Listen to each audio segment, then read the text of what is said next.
You say, I'm doing all the work, but I'm not reaching the right people and they're not buying. What am I doing wrong? Well, I'll answer that with these 4 fundamental foundational principles of marketing for any business. Once you've mastered these powerful concepts as a business owner, you can now look out to see what other sellers are using these, and sometimes they're using them against you or for your benefit, but at the same time, you should only use it for good. Jesus said, be wise as serpent and harmless as dove. But let me first bring up this issue. What is the first thing most business owners do when they're starting a business?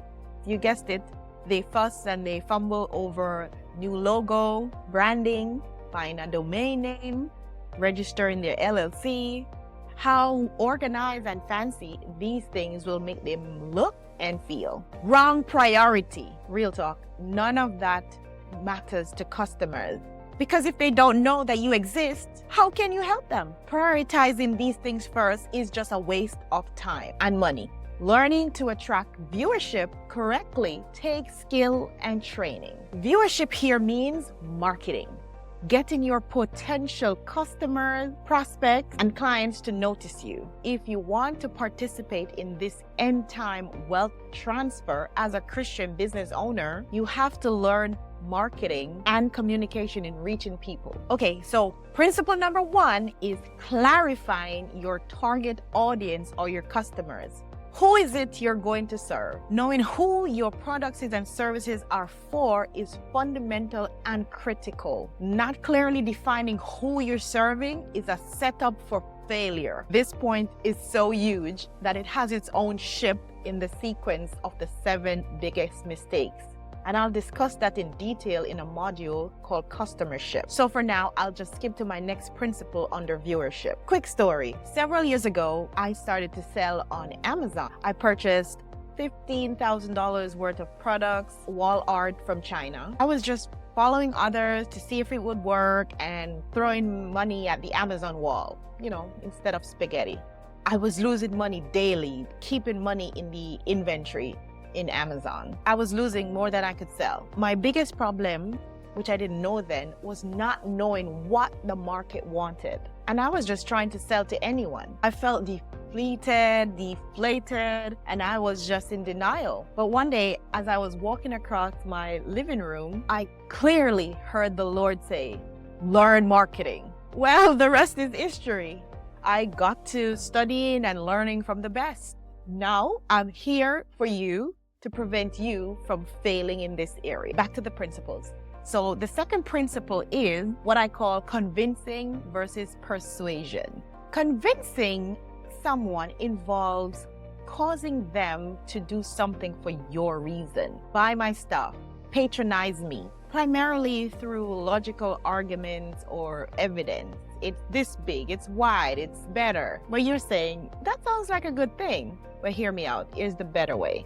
To persuade someone is to help them do something or adapt to a belief or a position. You are helping someone to do something that they desire for their own reason. So your marketing phrasing would be, you get to, you'll feel, you'll love to, you'll experience. You're making them feel and see their desire in the thing that you're selling. So convincing is telling them to do it for my own reason, the seller's reason, while persuading is to show them that they're doing it for their own reason.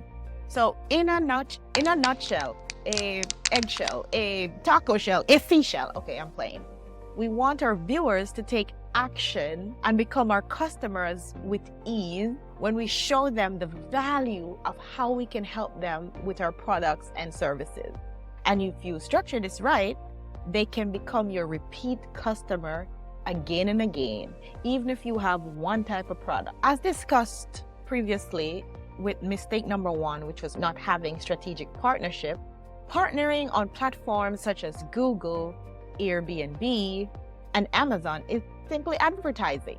If your messages on these platforms are not properly crafted with elements of persuasion to compete with everyone else, you are sure to fail. Here, I'll give you 5 major elements of persuasion to include in your marketing where possible. First one is reciprocity. Giving something valuable to create a feeling of obligation to return the favor, like a free sample at Costco. 2 is scarcity, creating a sense of urgency, time sensitive, limited availability, creating FOMO. Number 3 is authority, establishing credibility and expertise. Why should they listen to you? One of the best ways to do this is to publish other forms of content like a book on the topic. This is also one of my other businesses where I help business owners to self-publish a book on the topic of their niche. Number 4 is social proof, like reviews, testimonials, any award, any accreditation, like an Amazon bestseller badge. And number 5 is liking and trusting. Why should they trust you? Being relatable, understanding their problems, providing solution. These are the reason why they will know that they can trust you. Essentially, these are tactics that can leverage psychological principles to influence your customers in taking actions such as purchasing your products or services by creating a sense of trust, urgency, and a sense of belonging. All right. Principle number 3, psychology. Psychology is very important in marketing because you're studying human behavior to better engage with your audience.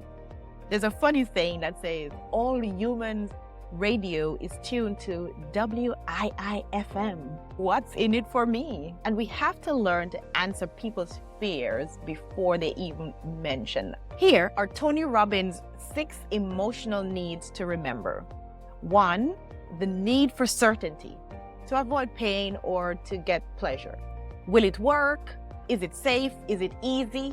Number 2, the need for variety, novelty, the new idea, change, new experience. Number 3, the need for love and connection, the need to feel close to others or something, how people feel about their cars or their gardens. Number 4, the need to feel significant, the need to feel important or special or needed. Number 5, the need for growth, the need to expand one's capabilities or understanding or their capacity. And number 6, the need for contribution, the need for feeling like one is helping others and giving back.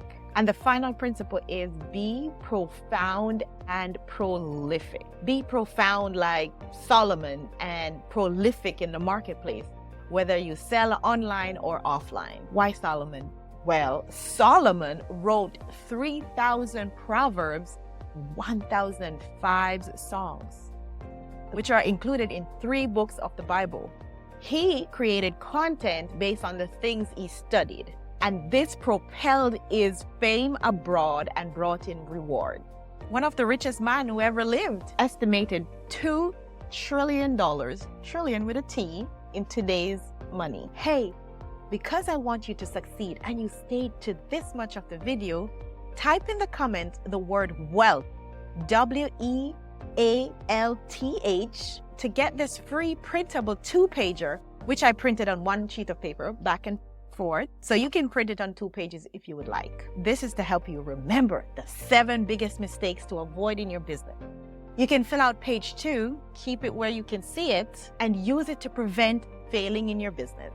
The truth is, if your business marketing is poor and no one is seeing you or know of you, you are set up for failure. I once watched a video of a young girl who lived in the Philippines. She had the most amazing voice. When she sang Whitney Houston's I'll Always Love You, I couldn't tell the difference. She's super talented.